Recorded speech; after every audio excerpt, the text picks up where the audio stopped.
여러분 안녕하십니까? 이어서 춘천에서 전해드립니다. 어제 코로나19 확진자 6명이 추가된 강원도에서는 오늘 확진자 2명이 추가됐습니다. 원주에서는 2천 확진자의 가족인 50대 여성이 확진 판정을 받았고, 강릉에서는 강릉 166번 환자와 접촉한 20대가 무증상 확진됐습니다. 춘천에서는 지난달 28일 이후 나흘째 확진자가 발생하지 않고 있으며 강원도에서도 열흘째 한 자릿수 확진자가 이어지면서 안정세를 보이고 있습니다. 화천군의 코로나19 백신 접종이 요양시설 3곳을 대상으로 오늘부터 시작됐습니다. 화천군은 한안면에 있는 원광 보은의 집 종사자와 입소자 39명과 해안의 집 9명, 임마누엘 요양원 9명 등 총 57명을 대상으로 코로나19 백신 접종에 나섰습니다. 화천군은 접종 이후 이상 반응 등 응급 상황에 대비하기 위해 요양시설마다 의료 인력과 음압 구급차를 배치하는 등 비상 대응 시스템을 구축하고 있습니다.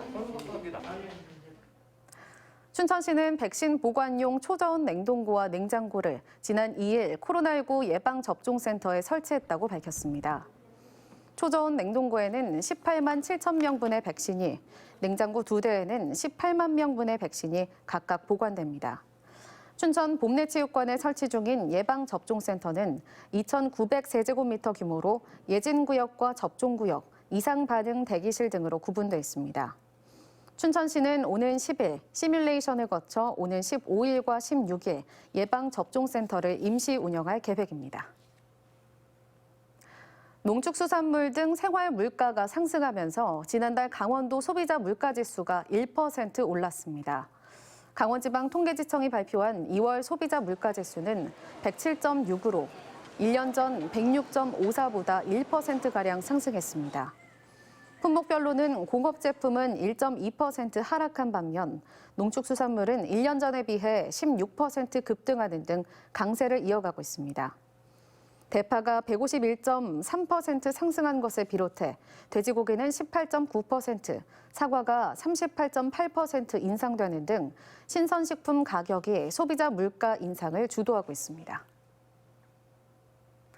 평창 알펜시아 리조트 공개 매각이 4차 입찰에서도 유찰되면서 공개 경쟁 입찰이 끝내 무산됐습니다. 강원도 개발공사에 따르면 알펜시아 리조트 공개 매각 4차 입찰의 개찰 결과 계약금의 5%에 해당하는 입찰 보증금 400억 원을 납부한 기업이 한 곳도 없었습니다. 강원도 개발공사는 이에 따라 알펜시아 매각을 수의계약으로 전환해 추진한다는 방침입니다. 하지만 수의계약의 경우 매각 금액을 8천억 원 이하로 낮출 수 없어 대상 기업 등을 찾기가 쉽지 않을 전망입니다. 의암호 선박사고 재발 방지 대책을 모색하기 위해 의암호 선박사고 사후 검토 토론회가 오늘 오후 춘천시청에서 열렸습니다. 백민호 강원대 재난관리공학 교수는 지난해 사고 당시 주관기관과 유관기관, 산하기관의 업무를 유기적으로 조정했어야 하지만 이를 전담하는 조직이 없었다고 분석했습니다. 한덕수 고용노동부 강원지청 과장은 당시 호우경보에 댐 수문까지 개방한 상태였는데 과연 작업이 필요했냐며 자연재난과 연관해 의암호에서 어느 정도의 작업을 할 수 있는지에 대한 세부 매뉴얼이 필요하다고 밝혔습니다. 강원도와 국방부, 접경지역 5개 군이 오늘 오후 춘천 세종호텔에서 접경지역 상생발전협의회를 열었습니다. 오늘 회의에서는 그동안 진척이 없었던 군 유휴부지 활용 방안을 비롯해 주민 바람과 달리 제한적으로 이루어졌던 군사 규제 완화, 유실지뢰 제거 지원 등 접경지역 현안에 대한 논의가 이루어졌습니다.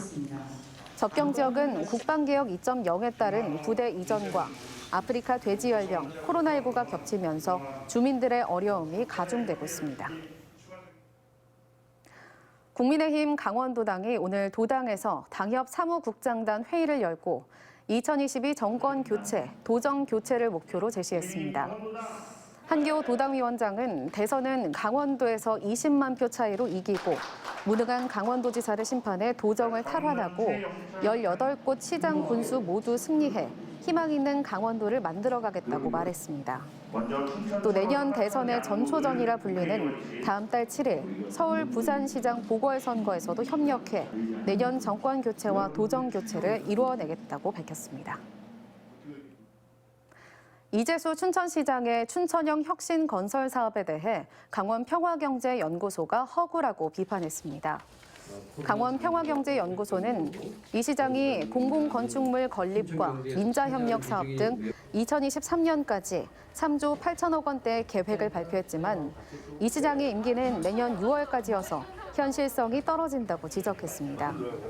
또 기존 사업과 다를 바 없는 장항리와 진해리 간 도로 개선 등을 뉴딜 재생 사업으로 분류해놓고 혁신형, 미래형 토목 건설 사업이라 발표한 건 문제가 있다고 밝혔습니다.